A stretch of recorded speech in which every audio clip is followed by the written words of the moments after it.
বাজেটে মূল্যস্ফীতি ৭.৫% নামিয়ে আনার লক্ষ্য প্রায় অসম্ভব বলছে সিপিডি।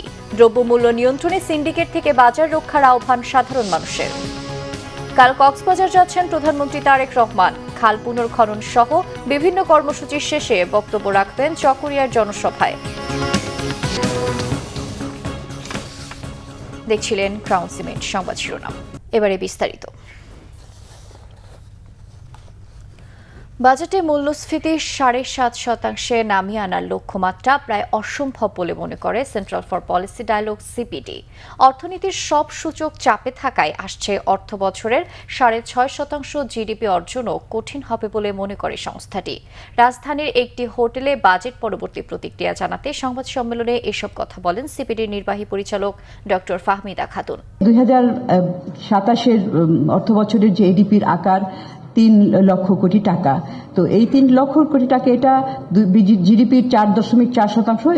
এই চলতি অর্থ বছরের সংশোধিত বাজেটে সেটা ৩.৩%, সেটা থেকে বেড়েছে।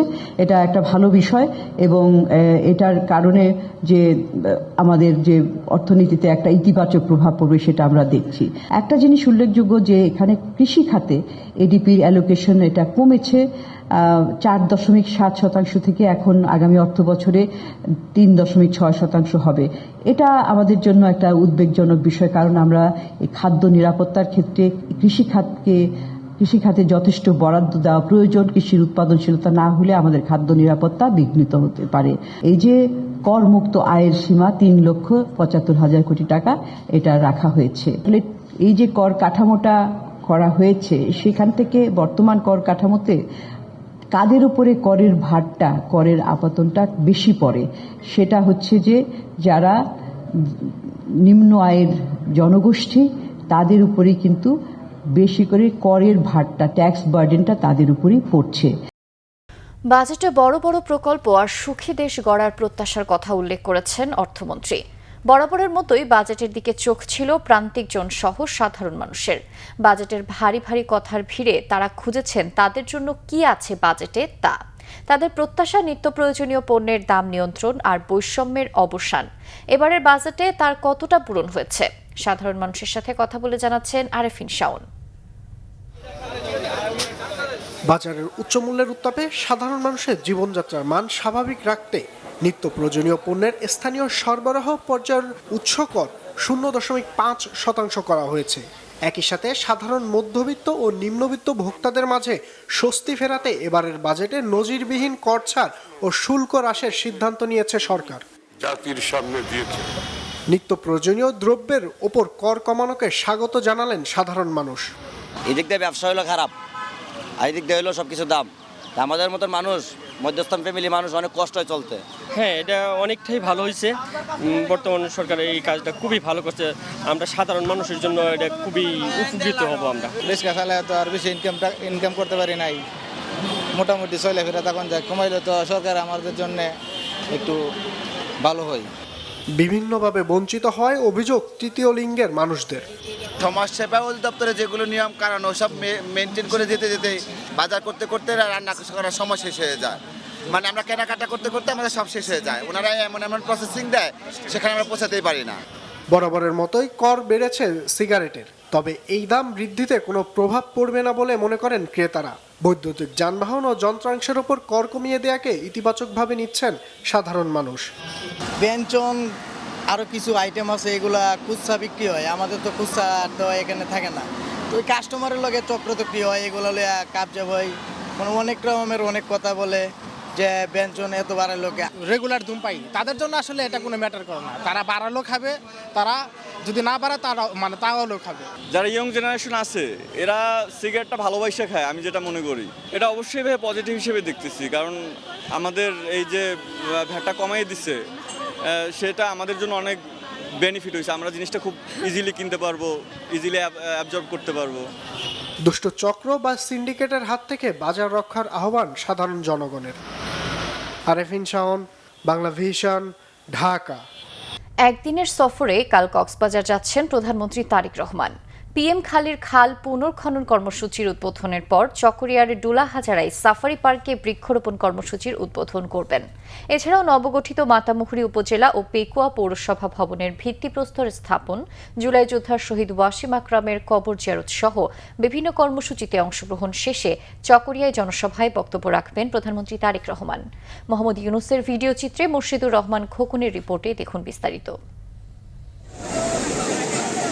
সৈকত শহর কক্সবাজারে যাচ্ছেন প্রধানমন্ত্রী তারেক রহমান। প্রধানমন্ত্রীর আগমনকে ঘিরে উৎসবের আমেজ কক্সবাজারে। নিরাপত্তা জোরদার সহ ব্যাপক প্রস্তুতি নিয়েছে জেলা প্রশাসন, আইন শৃঙ্খলা বাহিনী। অনেক প্রত্যাশা নিয়ে অধীর আগ্রহে প্রধানমন্ত্রীর অপেক্ষায় বিএনপির নেতাকর্মী সহ স্থানীয় লোকজন। মাতামুহুরী উপজেলা বাস্তবায়নের মধ্য দিয়ে আমরা মাতামুহুরীবাসীর দীর্ঘদিনের লালিত স্বপ্ন পূরণ হতে যাচ্ছে। আমরা খুবই আনন্দিত।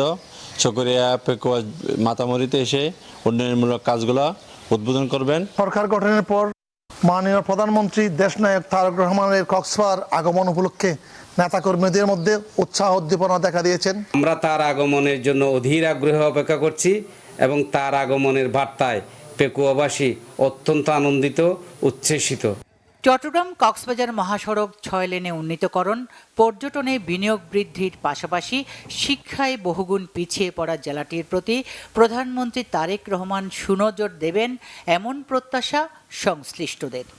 যদিও আমরা অনেকে বলি যে পর্যটন শহর, সরকারও বলে মাঝে মাঝে, আগের সরকারও বলতো, হয়তো এ সরকার এখনো বলেনি, তো বলবেন যে আমরা তারেক রহমান সাহেবের কাছে এটা প্রত্যাশা করি, বিনিয়োগের জন্য এটা পর্যটন শিল্পের প্রসারে যেটা বিনিয়োগ করা হয়। 1979 সালের 4 ডিসেম্বর প্রধানমন্ত্রীর বাবা তখনকার রাষ্ট্রপতি জিয়াউর রহমান কক্সবাজারে গিয়ে সদর উপজেলার পিএম খালির পাতলি মাছুয়া খালিতে নিজ হাতে প্রথম খাল খনন করেছিলেন। 47 বছর পর অনেকটা ভরাট হয়ে যাওয়া সেই খাল পুনঃখনন করতে যাচ্ছেন তার উত্তরসূরি।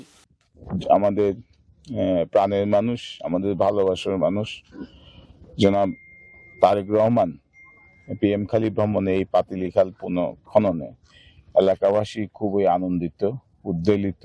যে স্থানগুলোতে উনি উদ্বোধন করবেন বা মত বিনিময় করবেন, সেটার জন্য আমরা সংশ্লিষ্ট ডিপার্টমেন্টের পক্ষ থেকে সার্বিক প্রস্তুতি গ্রহণ করা হয়েছে। সংশ্লিষ্ট ডিপার্টমেন্টের পক্ষ থেকে যাতায়াত এবং সফরটাকে নিরাপত্তামূলক এবং সফল করার লক্ষ্যে যে কোঅর্ডিনেশন সেগুলো আমরা করেছি। কক্সবাজারবাসীর দীর্ঘদিনের স্বপ্ন ছিল পেকুয়া পৌরসভা ও মাতামুহুরী নতুন উপজেলার। জাতীয় নির্বাচনের আগে এই প্রতিশ্রুতি দিয়েছিলেন স্বরাষ্ট্রমন্ত্রী সালাউদ্দিন আহমেদ। প্রধানমন্ত্রীর কক্সবাজার সফরে এলাকাবাসীর দীর্ঘদিনের সেই স্বপ্ন বাস্তবে রূপ পেতে যাচ্ছে। Bangla Vision news desk. কোস্টগার্ডের নিয়মিত অভিযান ও তৎপরতার কারণে জলদস্যুরা কোণঠাসা হয়ে মোংলায় হামলা চালিয়েছে বলে জানিয়েছেন বাহিনীর পশ্চিম zone commander captain Mohammad Mezbaul Islam. সকালে সুন্দরবনের সার্বিক নিরাপত্তা নিয়ে সংবাদ মাধ্যমে ব্রিফিংয়ে এই কথা বলেন তিনি। জানান, সুন্দরবনে বনদস্যু দমন, জীববৈচিত্র্য সংরক্ষণ সহ উপকূলীয় অঞ্চলে অবৈধ কার্যক্রম, বিশেষ করে পুশিন প্রতিরোধে গত 5 মাস ধরে সুন্দরবনে operation restore piece in Sundarban এবং অপারেশন ম্যানগ্রোভ শিল্ড নামে 2টি বিশেষ অভিযান পরিচালিত করছে কোস্টগার্ড। অভিযানে অস্ত্র, গোলাবারুদ সহ 39 জন বনদস্যুকে আটক করে কোস্টগার্ড। এ সময় দস্যুদের হাতে জিম্মি থাকা মোট 41 জনকে উদ্ধার করে তারা। জোন কমান্ডার জানান, সুন্দরবনে আগে পশ্চিম হলেও এখন একেবারেই সে সুযোগ নেই। সুন্দরবনের বাকি 6-7টি জলদস্যু গ্রুপকেও আইনের আওতায় আনার কথাও জানিয়েছে কোস্টগার্ড। এই ছিল এখনকার মতো, পরের সংবাদ দুপুর 2টায়। এর আগে একটা রয়েছে নিউজ টপ 10, দেখার আমন্ত্রণ রইল। এছাড়া বাংলা ভিশন সংবাদ ও সংবাদ সংশ্লিষ্ট অনুষ্ঠান দেখতে ভিজিট করুন www.bpnews24.com ও facebook.com/banglavisionnews এবং সাবস্ক্রাইব করুন youtube.com/banglavisionnews। ধন্যবাদ।